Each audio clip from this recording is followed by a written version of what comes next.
तो hello friends, welcome back to my channel. तो friend, C programming के इस वीडियो सीरीज में आपका स्वागत है।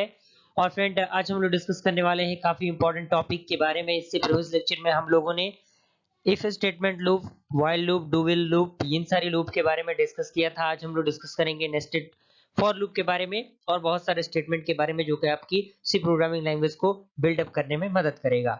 ओके, तो फ्रेंड बेसिकली अगर मैं बात करूं तो यहाँ पे नेस्टेड फॉर लूप के बारे में, तो we can also have nested for loops. यानी नेस्टेड लूप बिल्कुल फॉर लूप के तरह ही है। That is one for loop inside another for loop. यानी इसके अंदर एक से अधिक फॉर लूप को हम क्या कर सकते हैं, इनिशियलाइज कर सकते हैं।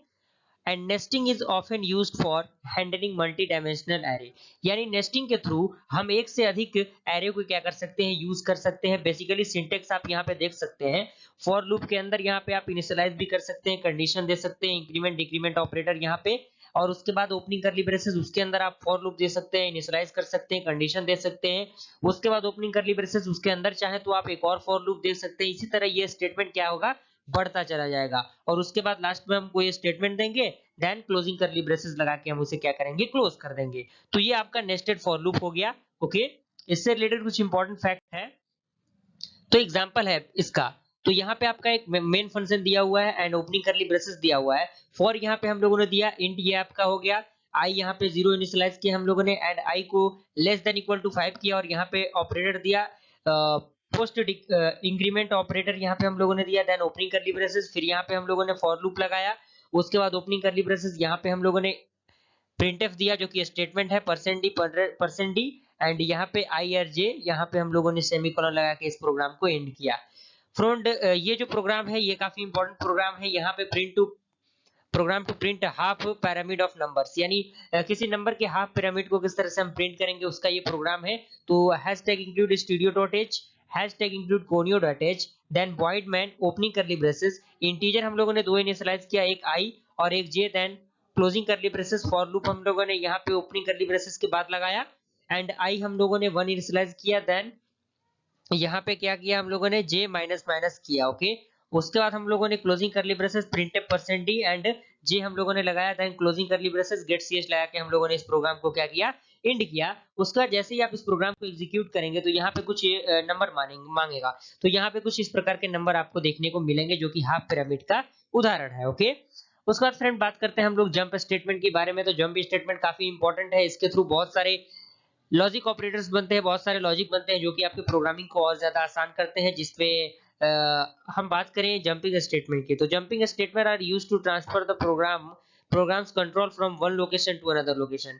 यानी ये क्या करता है, किसी भी प्रोग्राम को एक लोकेशन से दूसरे लोकेशन पे आसानी से ट्रांसफर कर सकता है। And these are set of keyword which are responsible to transfer programs control within the same block और forms one function to another function. यानी इसमें कुछ कीवर्ड सेट होते हैं जिसके थ्रू हम फंक्शन को चेंज कर सकते हैं एक फॉर्म से दूसरे फॉर्म में। उसके बाद हम बात करेंगे there are four jumping statement in C plus plus. यानी सी प्लस प्लस के अंदर चार प्रकार के जंपिंग स्टेटमेंट है, जिसमें है आपका go to statement, return statement, break statement and continue statement. अगर गो टू स्टेटमेंट की हम बात करें तो इसमें कह रहा है कि go to statement does not require any condition.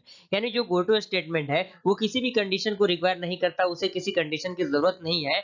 And उसके बाद कह रहा है कि this statement passes control anywhere in the program, that is control is transferred to another part of the program without testing any condition। यानी ये क्या करेगा, किसी भी कंडीशन को चेक किए बिना ही क्या करेगा, अनदर पार्ट में वो एग्जीक्यूट करेगा, ट्रांसफर हो जाएगा।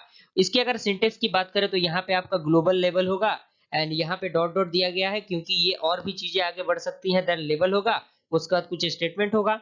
और अगर हम बात करें इसके कुछ टर्म के बारे में, तो इसमें कह रहा है कि in this syntax label is an identifier. यानी ये जो आपको दिख रहा है ये आपका क्या, एक प्रकार का आइडेंटिफायर है।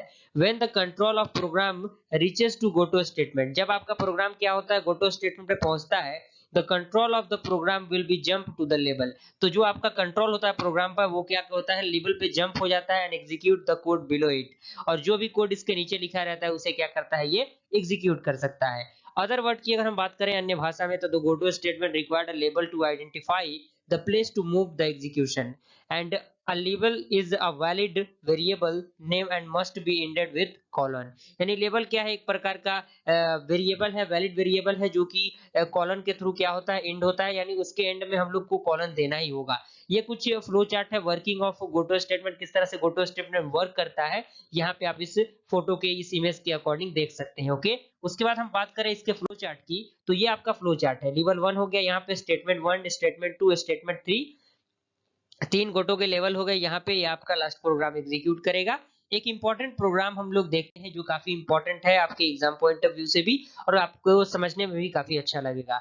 इंट मेन दिया हम लोगों ने, opening curly braces, int as ई दिया हम लोगों ने एज, देन वोल्ट, यहाँ पे हम लोगों ने कॉलन लगाया, प्रिंटफ दिया, you are eligible for voting, यानी आप क्या है, एलिजिबल है वोट के लिए, देन नो वोट यहाँ पे हम लोगों ने दिया, print you are not eligible to vote, यानी जो वोट नहीं देंगे तो उनके लिए you are not eligible for vote होगा। Then printf enter your age, scan a percent d address of age, यानी एज का एड्रेस हम लोग देंगे। Then if and age is greater than equal to 18, then go to vote. अगर ये आपका statement true नहीं होगा, दैट मींस फॉल्स होगा, तो गो टू नो वोट होगा। ओके, रिटर्न 0 एंड क्लोजिंग करली ब्रेसेस। जैसे ही आप इस प्रोग्राम को रन करेंगे तो आपके पास स्क्रीन पे आएगा इंटर योर एज। तो जैसे ही आप एज को इंटर करेंगे, जैसे 19 आपने जैसे ही लिखा, तो आपके स्क्रीन पे आएगा you are eligible for voting, यानी आप वोट देने के योग्य हैं। अगर आपने लिखा 15, तो आपके सामने लिख के आएगा कि you are not eligible to vote. तो ये काफी इंपॉर्टेंट प्रोग्राम हो गया। तो फ्रेंड, आई होप ये वीडियो लेक्चर आपको पसंद आया। अगर वीडियो पसंद आया, वीडियो को लाइक जरूर कीजिएगा,